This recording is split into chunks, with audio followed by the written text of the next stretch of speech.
Okay, well, after talking about two bad teams, let's jump up to the ACC Coastal Division. Going to start with the defending champ here in Georgia Tech. Boy, Paul Johnson, the one knock on him going into last year was that he couldn't win any bowl games. Well, he did that last year and had a phenomenal turnaround season. Under Paul Johnson, now 41-20 this team is. This guy is a terrific coach. They were a 5.5-point dog to Mississippi State in the bowl game, won 49-34, so he's now 2-5 in bowl games. And Georgia Tech is going to have another good season because he's got 5 starters back on offense, 7 on defense. Last year they were winning games 11-3. They were covering betting numbers 10-4 against the spread. They're also on a 16-11 run over the total with an unstoppable speed-oriented rushing offense and a defense that's a bend but don't break, but certainly not an elite unit. This Georgia Tech running game is going to be one of the best in the country. Again, last year they were number 2, 342 yards rushing per game, and they scored points. 37.9 points per game, was 12th in the country. Junior quarterback Justin Thomas is back. He was fine as a passer, 18 touchdowns and only 6 picks, but he also had over 1,000 yards rushing, which is their bread and butter.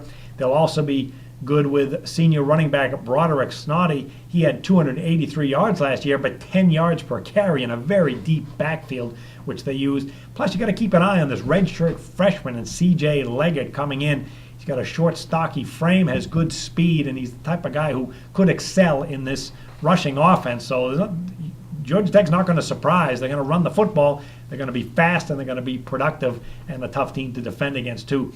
And the offensive line has a couple of key guys in Fred Burden and Aaron Joback. The defense, it's not a great unit, but look, 2 years ago they allowed 28.2 points per game under Ted Roof, and then they improved last year to 25.7 points per game. Not elite, but it's good enough. He brought in, Roof did a 4-3 alignment, and it's been very good using this technique. Schedule-wise, they're going to start 2-0, and then you got some tough ones here. They're going to be at Notre Dame and home to Duke, and all those games I just mentioned are in September, so you're going to get an early sense of how good Georgia Tech is right in September. And there's only 5 road games for the year, but they are very difficult, including at Clemson, Virginia, and Miami. But still, with all the talent they have coming back, this looks like a 9 or 10 win team and another bowl team for Paul Johnson. And I wouldn't be surprised to see this team on a run over the total, which they're on a 16-11 run over, again, with all that speed on offense. All right, Jeff, the Duke Blue Devils, hey, they're college basketball national champs. Can they duplicate that on the gridiron in the fall? Not quite, but they're still a good team here. David Cutlett's doing a great job here. 9-4 last year, and 10-4 in 2013. They're on a 19-8 against a spread run. They returned 6 on offense, 6 on defense. New quarterbacks Thomas Sirk, he's taken over from Anthony Boone. He was 10-14 for 67 yards, 3 TDs, and no interceptions last season. They're in good shape at running back with senior Shaquille Powell, 4.6 yards per carry. Sophomore Sean Wilson, 7.7 yards per carry. Wilson broke the school rushing record with 245 yards versus Kansas last year and only 12 carries. They lost their 2 top receivers. Senior Max McCaffrey is back. Defense allowed 21.8 points per game, but they lose 5 of their top players on defense, and the defensive line is going to have to be rebuilt, so that's going to be probably the biggest problem for Duke this coming season. They start with Tulane, NC Central, Northwestern. Also, they get Army at home. You're starting to see a pattern with these ACC teams. They don't really go out on a limb here with these non-conference schedules. They pretty much assure themselves of 3 or 4 wins, but that's just the way it goes.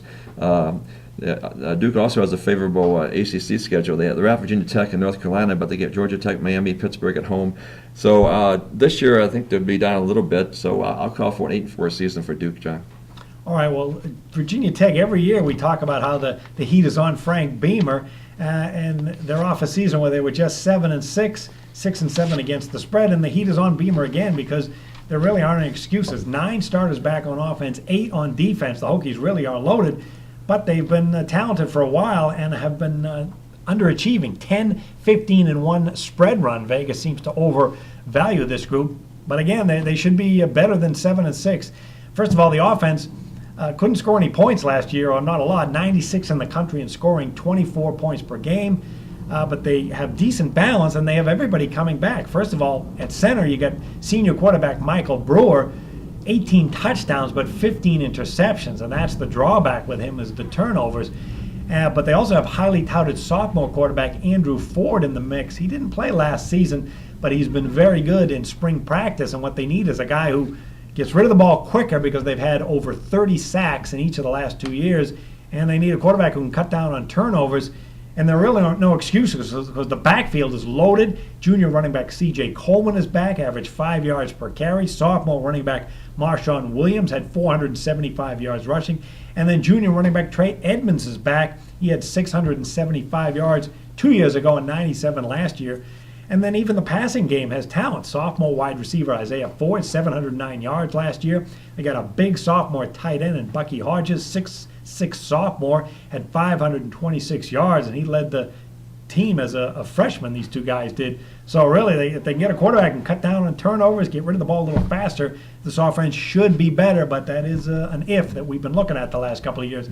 And the defense, really, there are no ifs with the Virginia Tech defense. They should be great again. 2 years ago, they were 11th in the country in points allowed, and last year, almost as good, 14th in the nation, allowing just 20 points per game. Defensive coordinator Bud Foster is terrific, and he has 8 starters back on defense, led by senior defensive tackle Luther Mattey. He was the team's sack artist, 6.5, and he's going to return. So you get 8 starters back on all. This should be one of the best defenses in the ACC.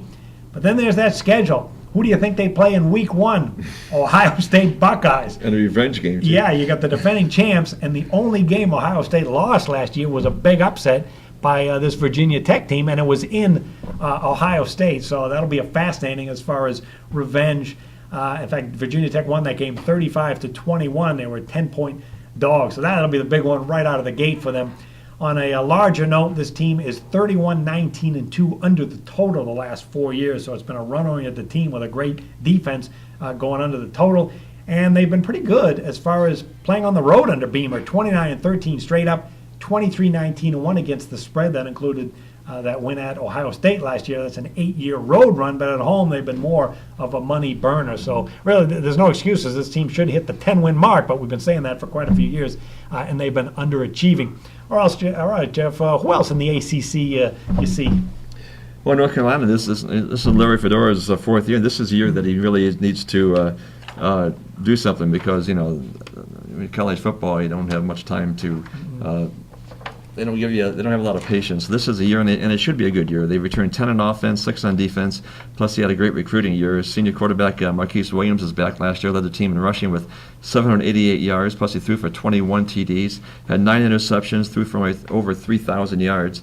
Sophomore Mitch Trubisky is a top prospect, and he took most of the snaps in the spring because Williams was hurt, but I think Williams is still the top dog there. All 5 starters return to the offensive line.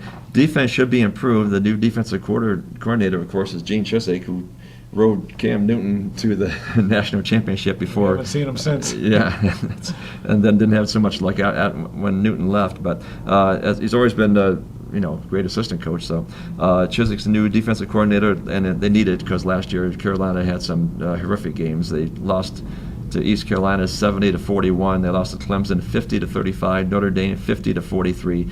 That just can't happen anymore because he doesn't. You don't even give your team a chance when that happens. So the only thing is, if you're betting, you might bet the overs this year because with that offense and with that defense, should be a lot of points scored in those Carolina games. Open with South Carolina. That game's going to be played out at Charlotte. Then they get NC, A&T, Illinois, and Delaware.